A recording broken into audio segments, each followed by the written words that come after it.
Masih kuat dalam ingatan saya terkait dengan apa yang Insinyur Soekarno, founding father kita, katakan, beri saya sejumlah anak muda, maka saya akan mengguncangkan dunia. Dan ini kemudian memicu sebuah inspirasi bagi saya dalam perkembangan peta politik di Indonesia.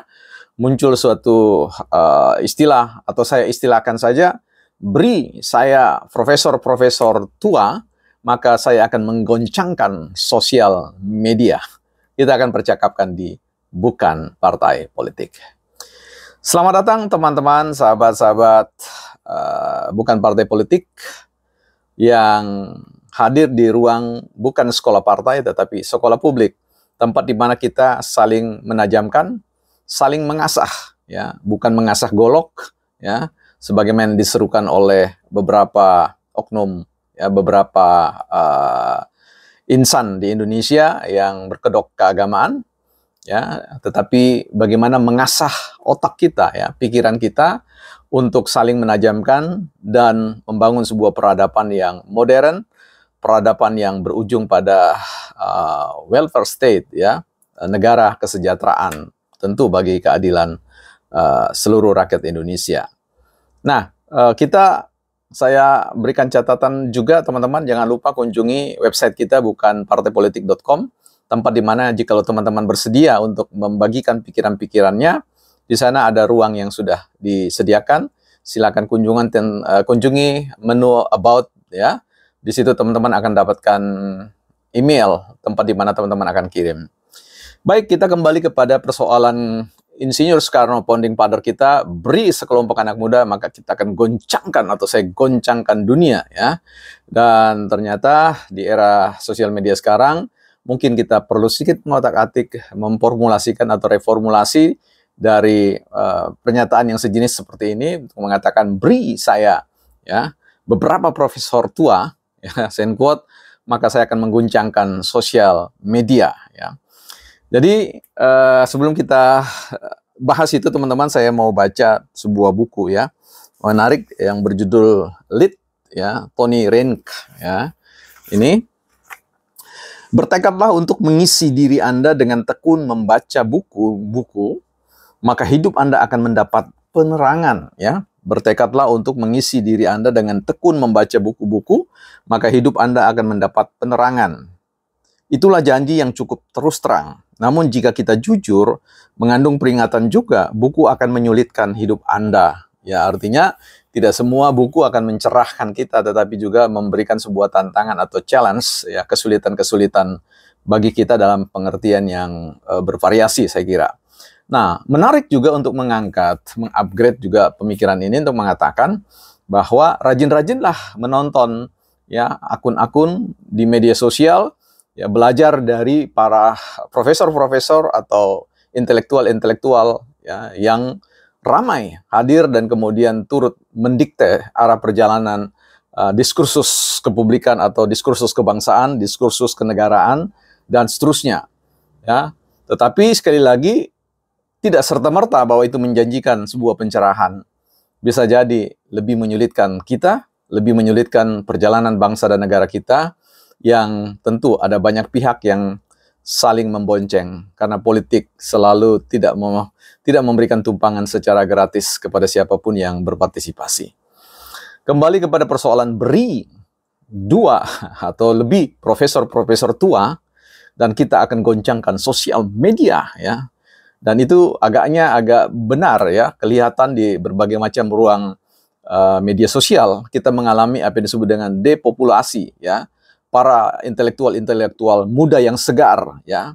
Tentu ketika kita bicara tentang muda dan tua, ya, intelektual muda dan tua bukan bicara tentang usia biologisnya atau usia selnya, tetapi bicara tentang usia intelektualnya, usia kapasitas knowledge-nya. Ini yang kemudian menjadi sebuah ukuran bagi kita. Karena kalau kita berbicara tentang depopulasi profesor-profesor yang muda, ya, sekali lagi bukan persoalan usia atau umur, tetapi bicara tentang bagaimana dia membangun sebuah kecakapan intelektual, membangun rumah intelektualnya, rumah berpikirnya, ya, sehingga yang diasah bukan emosi kebenciannya, tetapi sungguh-sungguh mengasah, ya, ketajaman kejernihan, ya, kejelasan di dalam berpikir, sehingga kebenaran yang sejati muncul dalam semua retorika atau diskursus kepublikan yang dibangun di ruang media sosial.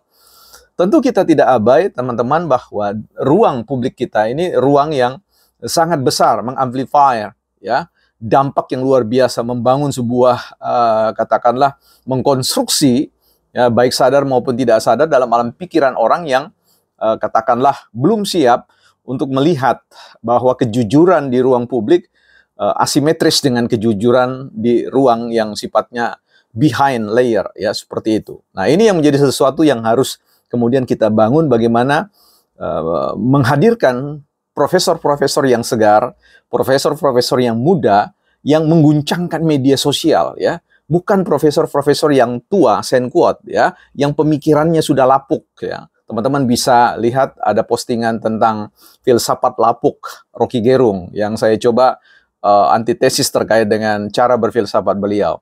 Tapi di fokus ini saya ingin memfokuskan pada konteks profesor tua, ya, bagaimana mengguncangkan dunia sosial media yang boleh saya katakan sangat ironis. Mengapa?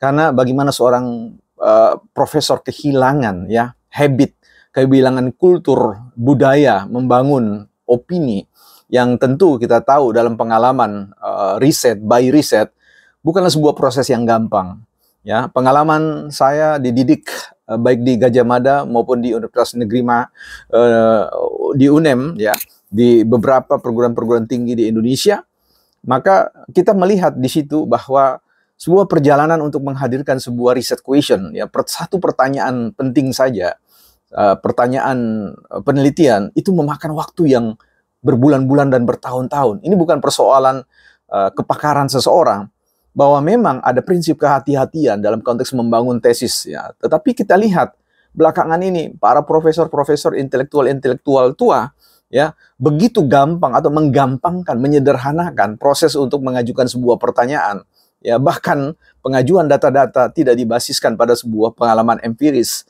yang tidak bisa dicek, di-recheck kembali. Dan ini menjadi sebuah undangan bagi kita semua untuk memanggil, ya, anak-anak muda, memanggil pemikiran-pemikiran muda untuk mengguncangkan sosial media, sehingga ada sebuah dampak konstruktif bagaimana kita mempersembahkan yang terbaik bagi bangsa negara. Karena ketika para profesor-profesor tua itu mengguncang sosial media dengan pendekatan yang omon-omon, pendekatan-pendekatan yang jauh dari basis faktualnya, maka ini adalah sebuah bencana bagi kita. Sehingga saya katakan bahwa ada bahaya besar, darurat keprofesoran yang mindsetnya sudah lapuk, sudah usang, dan menurut saya sudah harus digantikan. Nah, karena itu insan-insan intelektual muda, profesor-profesor yang masih agak sedikit ragu-ragu membawa masuk kakinya ke dalam ruang media sosial, saya kira disinilah kita mengamplify semua persoalan-persoalan yang kita coba ajukan, ya. Jangan-jangan juga apa yang kita yakini selama ini salah, dan kita juga termasuk sebagai insan yang tadi dikatakan tua dari sisi intelektual karena tidak membasiskan diri pada hal-hal yang sifatnya faktual. Siapapun tidak lepas dari ketuaan secara intelektual, ya. Miliki filsafat yang segar, milikilah filsafat yang tidak lapuk. Silakan kunjungi kembali di Bukan Ahli Filsafat. Di ruang ini, saya ingin mengingatkan kepada kita untuk membangun diskursus. Silakan teman-teman menghadirkan komentar-komentar yang baik, ya, komentar-komentar yang bisa menstimulus adanya sebuah letupan gagasan-gagasan yang jauh lebih baik dari apa yang saya pikirkan dan yang saya rasakan. Teman-temanlah yang paling berpeluang untuk mengangkat derajat gagasan-gagasan ini ke tempat yang paling layak untuk dikonsumsi oleh publik, bukan partai politik.